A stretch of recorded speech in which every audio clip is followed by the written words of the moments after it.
In the latest UPSC result 2025, top 10 out of top 10 are from various courses of Vajram and Ravi, with All India Rank 1 Anuj Agnihotri and many more. For over a decade, the All India Rank 1 has emerged from this very ecosystem. A journey powered by 50 plus years of legacy. Join the GS Foundation program. Inquire now. मेरा नाम रवि राज है। मैं बिहार के नवादा ज़िले से हूँ। मैंने graduation SRS college Nawada Magadh university से 2020 में हिस्ट्री, ज्योग्राफी और पॉलिटिकल साइंस में किया था। उसके बाद से मैंने सिविल सर्विसेज की तैयारी की, जहाँ चौथे अटैम्प्ट में मुझे रैंक 182 मेरा रैंक आया, और फिर पाँचवें अटैम्प्ट में अभी ऑल इंडिया रैंक 20 आया। इससे पहले 69th BPSC में भी मेरा सिलेक्शन हो चुका था बतौर रेवेन्यू ऑफिसर। एक बात जो मैं पहले ही क्लियर करना चाहूँगा कि तैयारी के दौरान अधिकांश एस्पिरेंट अलग अलग कोचिंगों का हेल्प लेते हैं, अलग अलग सोर्सेज का हेल्प लेते हैं, तो मैंने भी ली थी। अगर मैं कोचिंग इंस्टीट्यूट्स का नाम के साथ बताना चाहूँ तो ऑप्शनल मेरा हिस्ट्री रहा है, जिसे मैंने मणिकांत सर से कंप्लीट किया था 2021-22 के आसपास। GS में मैंने कई कोचिंगों का हेल्प लिया, जैसे अनअकैडमी के मधुकर कोटवे सर थे। उनसे मैंने ज्योग्राफी, एनवायरनमेंट, CSAT के क्लासेस, और वो भी यूट्यूब पे जो पढ़े हुए थे मैंने उसके किए। ऑल्दो उसके बाद उन्होंने मुझे प्रीलिम्स क्लियर होने पे सब्सक्रिप्शन प्रोवाइड किया था अनअकैडमी का, तो ये उधर का रहा। अनदर कोचिंग की अगर मैं बात करूँ तो AFEIAS एक ऑनलाइन प्लेटफॉर्म है। यहाँ से मैंने GS में काफ़ी हेल्प ली है, करंट अफेयर में भी हेल्प ली। दृष्टि IAS की अगर मैं बात करूँ तो उनके द्वारा मुझे जो हेल्प किया गया कि उनके मैंने बुक्स काफ़ी एक्सटेंसिवली यूज़ किए अलग अलग सब्जेक्ट्स के। इनफैक्ट उनका एक DLP आता है, डिस्टेंस लर्निंग प्रोग्राम, तो उसको मैंने परचेज किया था। और वैसे उस पर बहुत सारे बुक्स थे, पर मैंने लिमिटेड बुक्स को ही यूज़ किया था, बहुत लिमिटेड बुक्स को। साथ ही जो प्रीलिम्स क्लियर होने के बाद वो फ्री में मेंटरशिप देते हैं स्मिता के तहत, तो मैंने उसको अवेल किया था आंसर राइटिंग के पॉइंट ऑफ व्यू से। इसके अतिरिक्त एक रियासत सर है, उन्होंने मुझे personal answer writing, specially ethics में उन्होंने हेल्प करी थी। मैं उनको 1-2 क्वेश्चन लिख करके भेजा करता था हर दूसरे तीसरे दिन, वो उस पर मुझे प्रॉपर फीडबैक देते थे। तो ये मैं बताना चाहता था कि बहुत सारे कोचिंग इंस्टीट्यूट मुझे अपना स्टूडेंट होने का दावा कर रहे हैं, but the fact is that कि मैंने इन्हीं कोचिंगों से हेल्प ली है। और जैसा कि ज़्यादातर एस्पिरेंट्स अलग अलग कोचिंगों से हेल्प लेते हैं, मैंने भी लिया है, बट मोर और लेस यही मेरे कोचिंग्स रहे जिनसे मैंने मदद ली है। मैंने 2021 से तैयारी शुरू की, जहाँ पहला अटैम्प्ट मैं 2021 में दिया, उसमें मेरा प्रीलिम्स हो गया बट मेंस रह गया। इनफैक्ट उस समय मेरी तैयारी पूरी हुई नहीं थी, तो मेंस हो नहीं सका। सेकंड अटैम्प्ट में मैंने दिया 2022 में, जिसमें मेरा प्रीलिम्स भी नहीं हो सका। इनफैक्ट CSAT में मेरे मार्क्स थोड़े कम रह गए और वो क्लियर नहीं हो सका। थर्ड अटैम्प्ट मैंने फिर से दिया 2023 में, जहाँ अगेन CSAT में लगभग 1 नंबर या 2 नंबर कम होने के कारण मेरा प्रीलिम्स क्लियर नहीं हो सका। बट फोर्थ अटैम्प्ट मैंने 2024 में दिया, जिसमें मुझे ऑल इंडिया रैंक 182 मिला और I got IRS IT। Fifth attempt मैंने अगेन दिया 2025 में, और इसमें अगेन ऑल इंडिया रैंक 20 मुझे मिला। अगर अपने विजुअल इम्पेयरमेंट की बात करूं तो ये रेटिनाइटिस पिगमेंटोसा है, जिसमें जो रेटिना के सेल्स हैं या फोटो रिसेप्टर्स हैं वो धीरे धीरे डैमेज होते जाते हैं। तो बचपन में ये डायग्नोज तो हो चुका था, पर प्रॉब्लम्स इतने नहीं थे। ये धीरे धीरे क्लास 8th 9th 10th तक जा कर के ज़्यादा गंभीर होती गई समस्या, और लास्ट के 4-5 सालों में ये मेरे मोबिलिटी, मेरे डेली एक्टिविटीज़ को बहुत ज़्यादा बुरी तरह से इम्पैक्ट करने लगा। इस पूरी जर्नी में मेरे पेरेंट्स का, विशेषकर कि मेरी माँ का बहुत बड़ा रोल रहा है। इनफैक्ट क्योंकि मैं बहुत छोटे से बैकग्राउंड से आता हूँ, तो मुझे शुरू में बहुत ज़्यादा सॉफ्टवेयर की या डिजिटल टूल्स की जानकारी नहीं थी। तो ऐसे में मेरी मम्मी मेरी बुक्स को पढ़ा करती थी, मैं सुनता था, समझता था और याद चीज़ों को करता था। अगेन मुझे कुछ लिखवाना होता था या नोट्स बनाना होता था, तो मैं मम्मी को बोलता था और मम्मी लिखा करती थी। तो this is how I prepared. और इनफैक्ट अब मैं अपनी माँ की आवाज़ का या उनकी राइटिंग का इतना यूज्ड हो चुका हूँ कि अभी सॉफ्टवेयर और डिफरेंट टूल्स की जानकारी होने के बावजूद कई बार मैं अपनी माँ को चीज़ें भेज दिया करता हूँ कि वो मुझे पढ़ के सुनाए। बट अगेन आई थिंक कि अगर आप मेरे पूरी जर्नी की बात करें पेरेंट्स की, तो निश्चित रूप से पेरेंट्स का बहुत बड़ा रोल रहा है। मेरी माँ का और मेरे पापा का इन द सेंस कि उन्होंने बहुत हमेशा मोटिवेट रखा।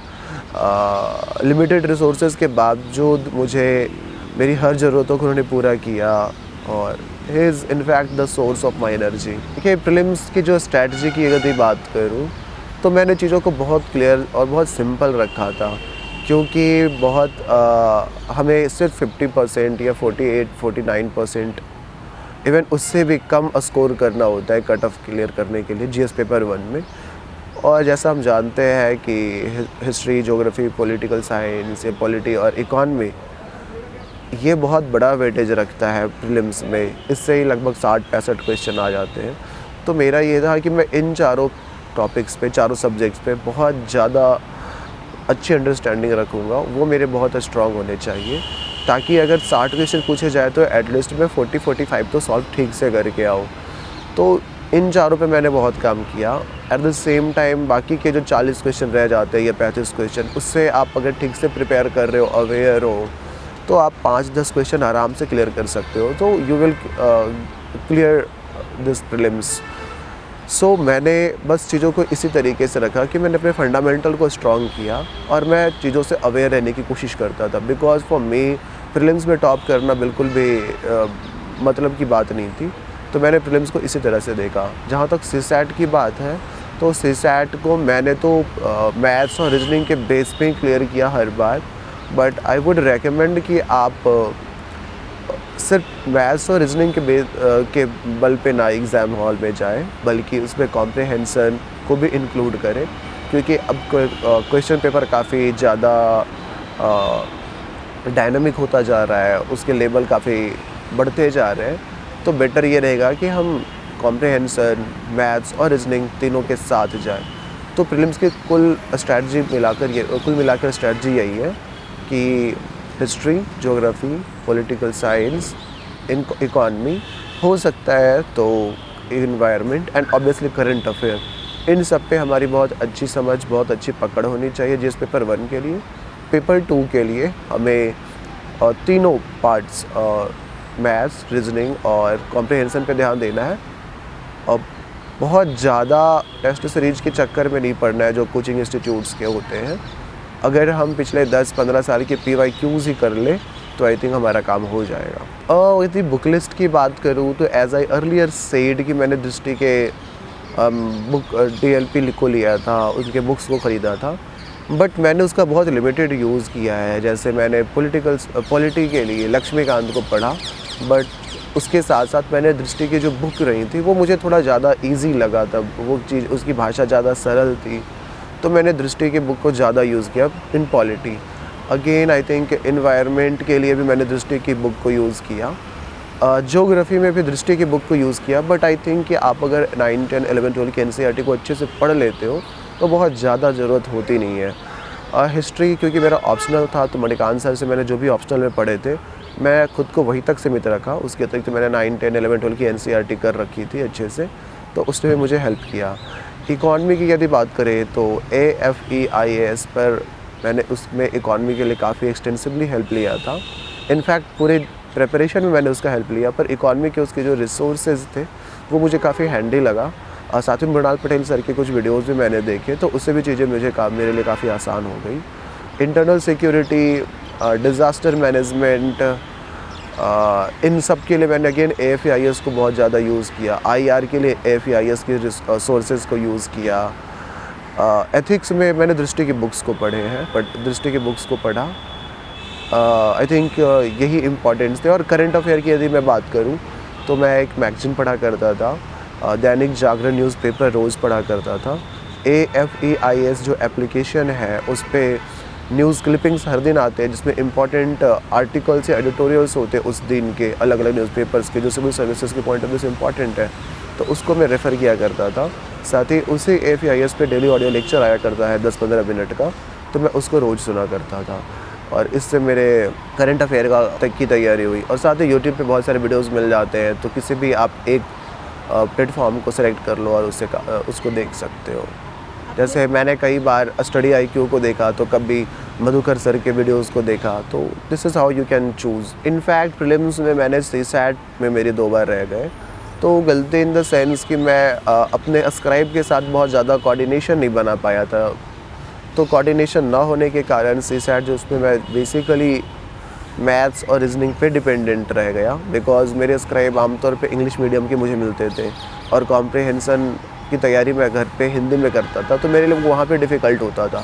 तो मुझे पूरी तरह से मैथ्स और रीजनिंग पे स्विच करना पड़ता था, और मैथ्स और रीजनिंग थोड़ा सा टाइम टेकिंग होता है हम जैसे कैंडिडेट्स के लिए।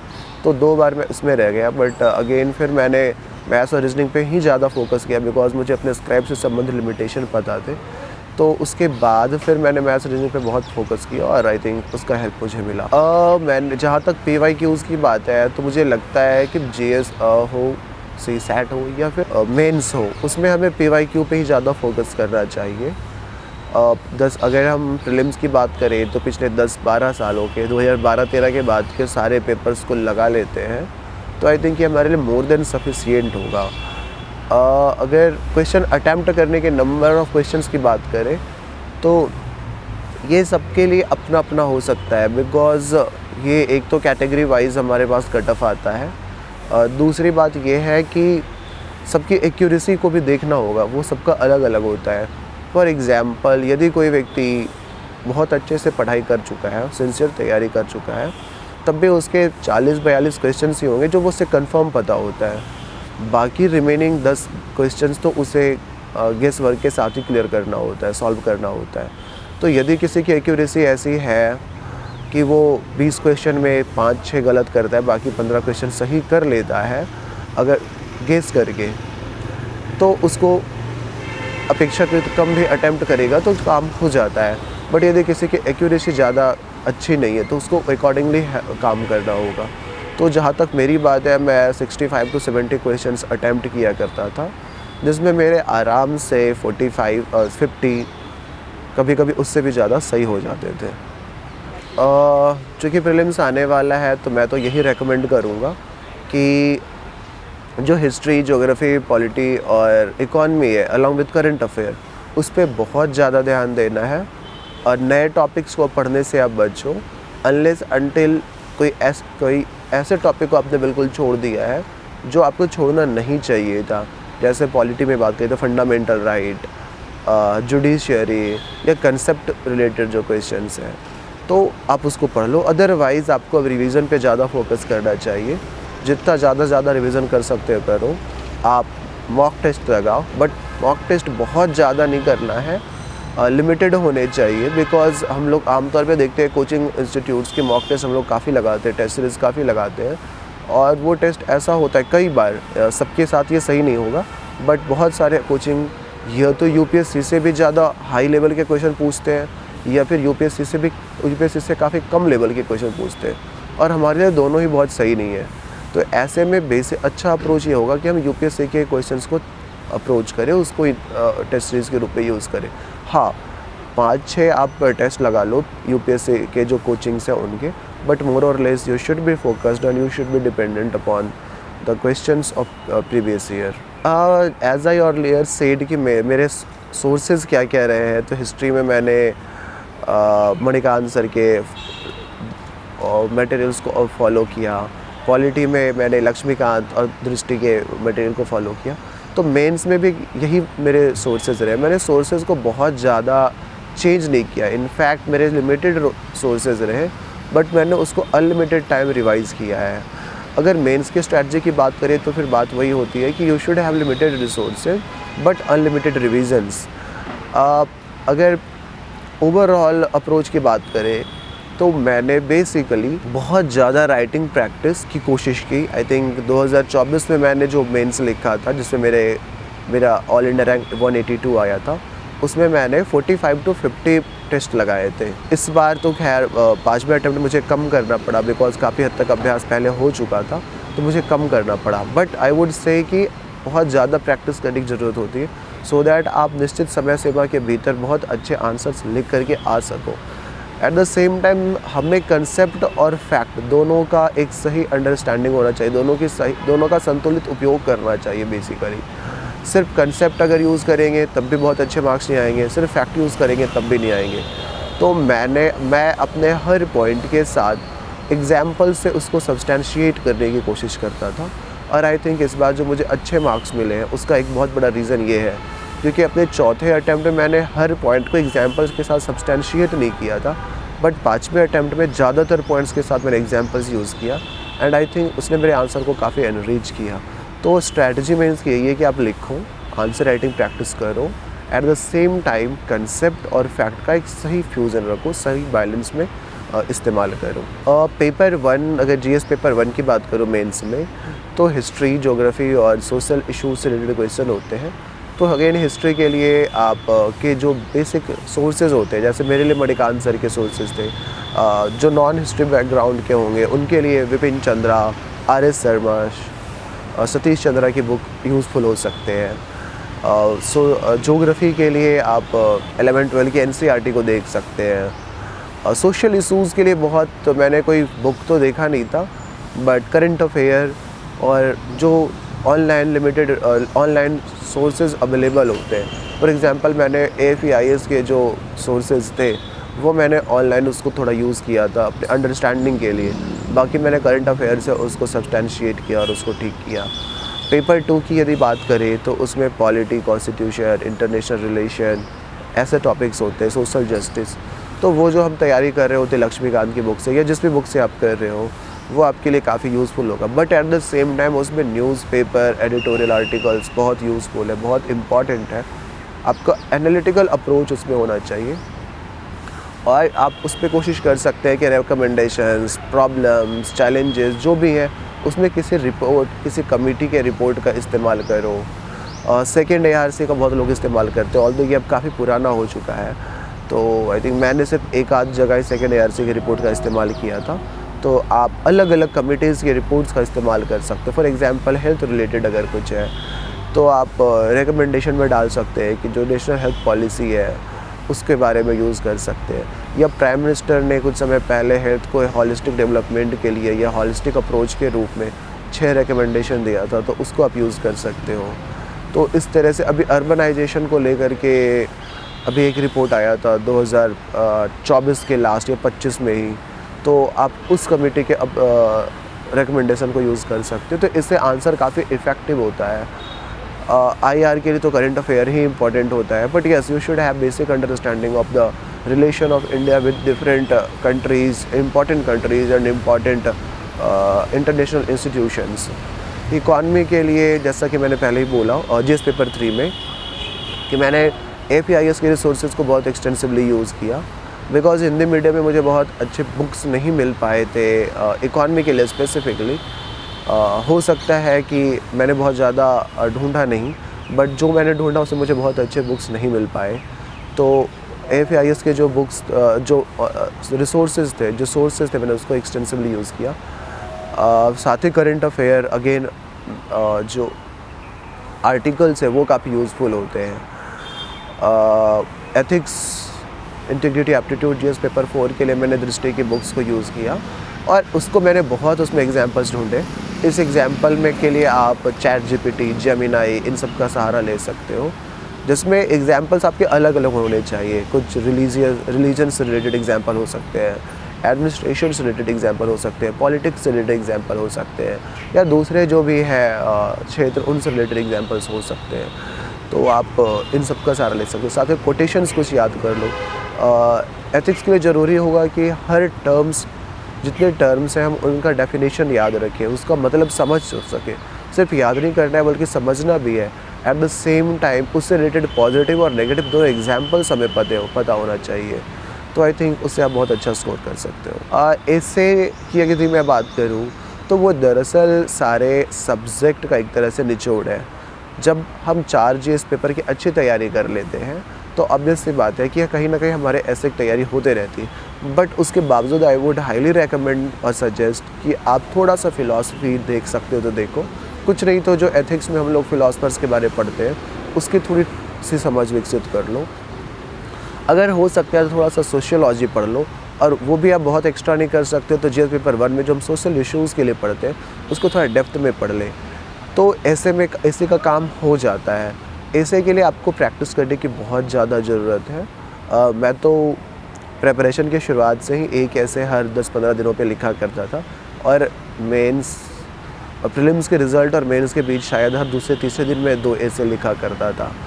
तो उससे आप ऐसे इम्प्रूव कर सकते हो। ऐसे में बहुत ज़्यादा इम्पॉर्टेंट है कि आपकी राइटिंग बिल्कुल अच्छी होनी चाहिए, अच्छी इन द सेंस कि फ़्लो उसमें बहुत अच्छी हो, भाषा का प्रवाह बहुत अच्छा हो, आपकी भाषा बहुत सरल हो, बहुत स्पष्ट हो, और जितनी वो सरल, स्पष्ट और प्रवाहमय होगी वो उतनी प्रभावशाली होगी। आप उसमें अलग अलग डायमेंशन का इस्तेमाल ज़रूर करो, हिस्टोरिकल, कल्चरल, इन्वायरमेंटल, टेक्नोलॉजी से जुड़े हुए, तो ये काफ़ी आपके आंसर को, ऐसे को एनरिच करेगा। एट द सेम टाइम आप हमेशा एक नया पर्सपेक्टिव देने की कोशिश करो, साथ ही उसको बैलेंस रखो। जो ऐसे का अंत होता है वो हमेशा कंक्लूज़न को एक पॉजिटिव नोट के साथ एंड करो। उसमें कोटेशंस का इस्तेमाल कर सकते हो, कविताओं का इस्तेमाल कर सकते हैं, शायरी का, इन चीज़ों का भी इस्तेमाल करके ऐसे को काफ़ी अच्छा बना सकते हो। मेरा ऑप्शनल हिस्ट्री रहा है, और हिस्ट्री मैंने मणिकांत सर से पढ़ा था, तो मैंने बहुत ज़्यादा रिसोर्सेज यूज़ नहीं किए, मणिकांत सर के मैंने रिसोर्सेज यूज़ किए। उससे पहले मैंने लक्ष्मी का, विपिन चंद्रा, सतीश चंद्रा और आर.एस. शर्मा की जो पुरानी एनसीईआरटी थी बुक, उनको मैंने देखा। ये तीनों बुक्स 11-12 की एनसीईआरटी जो पुराने वाली थी वही है बेसिकली, तो उसको मैंने पढ़ा था। और बाकी मणिकांत सर के सोर्सेज मैंने उसका मल्टीपल टाइम रिवीजन किया, आंसर राइटिंग काफ़ी की, तो इससे मेरे लिए चीज़ें आसान हो गई।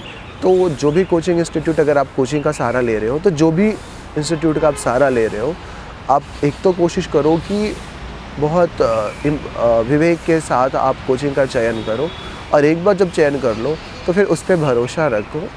उसके जो रिसोर्सेज हैं उसमें बहुत ज़्यादा छेड़छाड़ मत करो, बेसिक अपने रिसोर्सेज को उन्हीं का रखो, या फिर आपको जो समझ में आता है उनका रखो, बट बहुत ज़्यादा परिवर्तन या बहुत ज़्यादा एक्सपेरिमेंट नहीं करना है।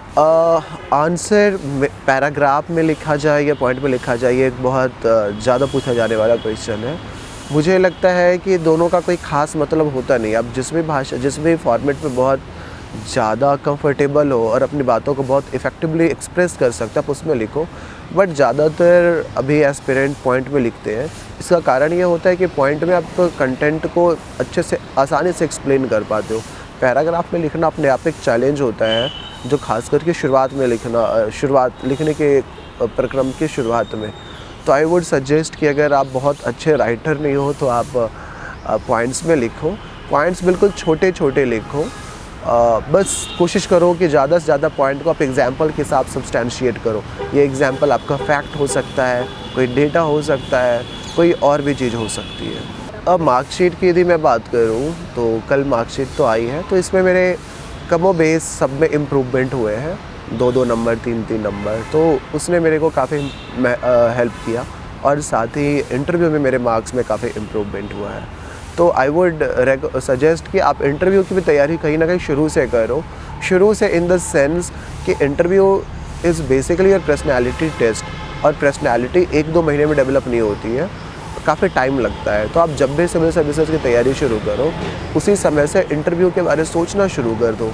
आपके बात करने का तरीका, बातों को रखने का तरीका, आपके विचार करने का तरीका, सब बहुत लॉजिकल और फॉर्मल होना चाहिए, और ये अल्टीमेटली आपके इंटरव्यू को काफ़ी ज़्यादा एनरिचिंग करता है, काफ़ी आपके लिए काफ़ी पॉजिटिव मार्क्स लाने वाला होता है। जहाँ तक उन बच्चों की बात है कि जो गांव में रहते हैं, तो मैंने भी अपनी पूरी तैयारी अपने घर पे रह कर के की है। हाँ, इंटरव्यू से ठीक पहले पिछले बार मैं दिल्ली आ गया था, उसी तरह से मेंस आंसर राइटिंग के लिए मैं 2 महीने के लिए दिल्ली आया था। तो उनके लिए मेरा यही है कि आप ऑनलाइन आज बहुत सारे अच्छे प्लेटफॉर्म्स है, बहुत सारे अच्छे सोर्सेज है, आप उनका इस्तेमाल करो। एंड कोचिंग ऐसा नहीं है कि बहुत ज़रूरी है, जो कोचिंग अफोर्ड नहीं कर सकते या जो दिल्ली नहीं आ सकते, वो अच्छे बुक्स को उसका सहारा लें, और बुक्स को मल्टीपल टाइम पढ़ें, उसको समझें, उसको जहाँ जहाँ ज़रूरत हो याद भी करें। बस आपको एक सही गाइडेंस की ज़रूरत है, और आज ऑनलाइन बहुत सारे अच्छे गाइड उपलब्ध हैं, आपको वो ज़रूर मदद करेंगे। तो जो भी गांव पे रह के तैयारी करना चाहते हैं उनको all the best and I feel कि वो बहुत अच्छे से कर सकते हैं और बहुत सारी चीज़ें आज उपलब्ध है, तो आप प्लीज़ उसका हेल्प लो। जहाँ तक दिल्ली नॉलेज ट्रैक की बात है तो ये एक अच्छा इनिशिएटिव इनका है कि DKT सबको टॉपर्स को अपने पास इनवाइट करती है और उनको अपने व्यूज़ को एक्सप्रेस करने का अपॉर्चुनिटी देती है। तो इससे बेसिकली जो एस्पिरेंट्स हैं, जो अभी तैयारी शुरू करने वाले, उनके लिए काफ़ी ज़्यादा यूज़फुल रहता है। तो इसके लिए दिल्ली नॉलेज ट्रैक को इनफैक्ट वो धन्यवाद के पात्र हैं and I really thank them. Thank you, so thanks a lot and all the best two aspirants.